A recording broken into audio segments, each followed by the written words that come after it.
like father, like daughter. Ayaw rin umarap ni Duterte sa ICC. Diba? Ayaw umarap ng daughter. Tanong ko, is the refusal to face the court, ICC or the House Committee, is that a political or a legal or a moral decision? Kung political, may political advantage eh. Yung mga pro-Duterte nandun, nagrarally kung ano sasabihin. Kasi kawawa si Digong. Pag umarap yan eh, bubugbugin, etc. Yung gano'n rin sasabihin ng mga supporters ni Sara, huwag ka nang umarap, ma'am. Malakas ang political base mo. Political. Legal. They have the right not to appear. Pero moral. Kung you're not guilty, face the music and sit there until proven that you are guilty or not guilty. If I may respond very quickly, you know, yung line na kung walang tinatago, ba't ayaw humarap, is the biggest BS that has ever been peddled, you know. Marami pong reasons. Even the Supreme Court has recognized in a number of cases na flight is not necessarily an indication of guilt. Maraming kaso yan. I can give that to you. Just not right now, but you can Google it up. Okay. Now, yung sinasabi ni Father, ni Reverend Robert Reyes, na moral, alam niyo po, kaya tayo secular country. Our rules are an amalgamation of legal, political, and moral. Kasi kung puro moral na lamang, para tayong mga Muslim countries na Sharia, magnakaw ka, putulin yung kamay mo, di ba? O, manilip ka, tukpatin yung mata mo, bulagin ka, di ba? O, gano'n na lang tayo. Hindi pwedeng puro moral, in the same way, hindi puro legal, hindi pwedeng puro political. Balanse po yan. So, legally, na-explain ko na po, hindi ko nag-uulitin, na they are well within their rights. Yung kay Duterte, hindi ko ma-discuss masyado dahil may pending case po sa Korte Suprema at magiging sub judice. And again, with all due respect to Attorney JV, the Supreme Court is entitled to full faith and credit.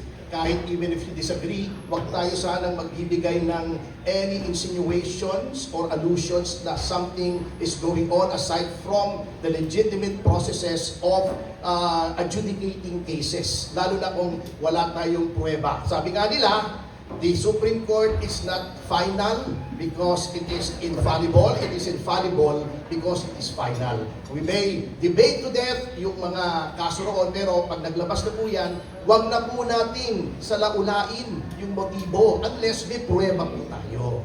Okay, so yun po ang sinasabi ko.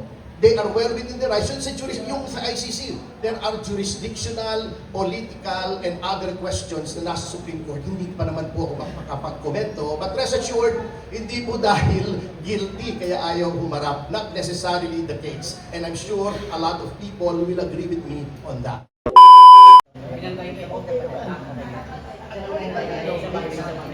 Kasi, it's an old, it's not a feud.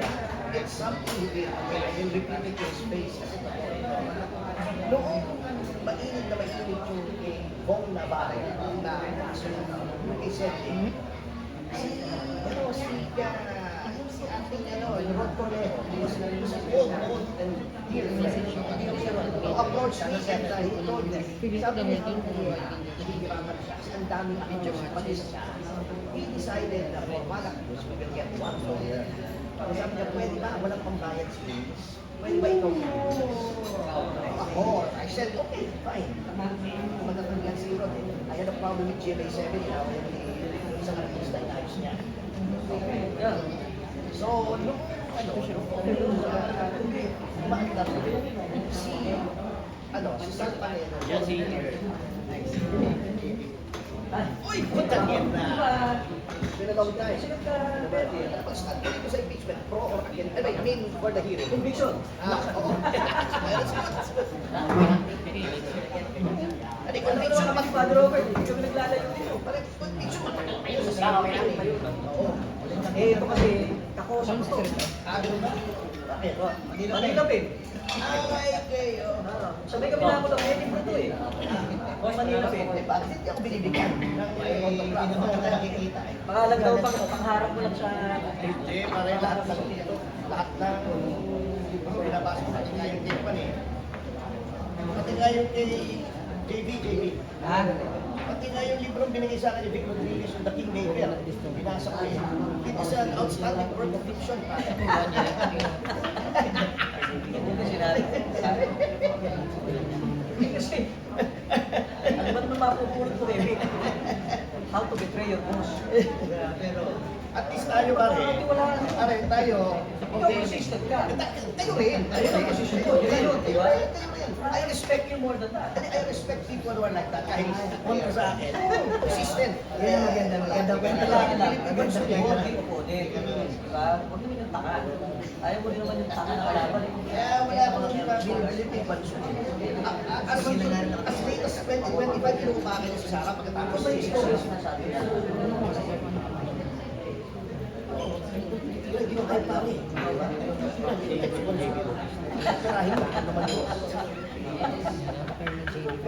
It's too old for me.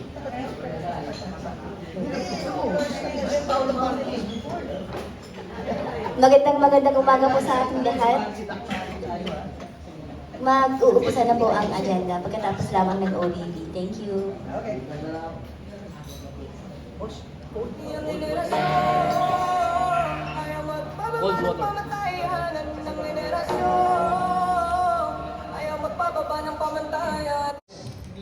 Ano po bang ibig sabihin ng probable cause, especially in light of the ongoing impeachment proceedings against our VP Sara Duterte?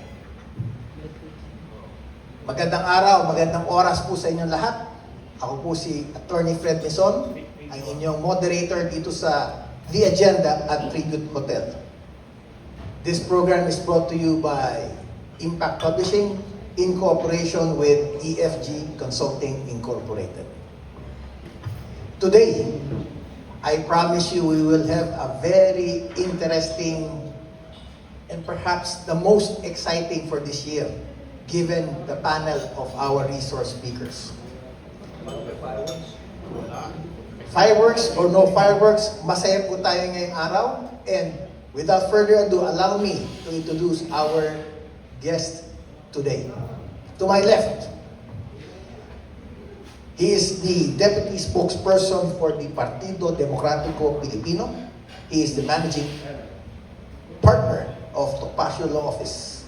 He is a veteran litigator and the country's most visible legal figures in high-profile and politically sensitive cases.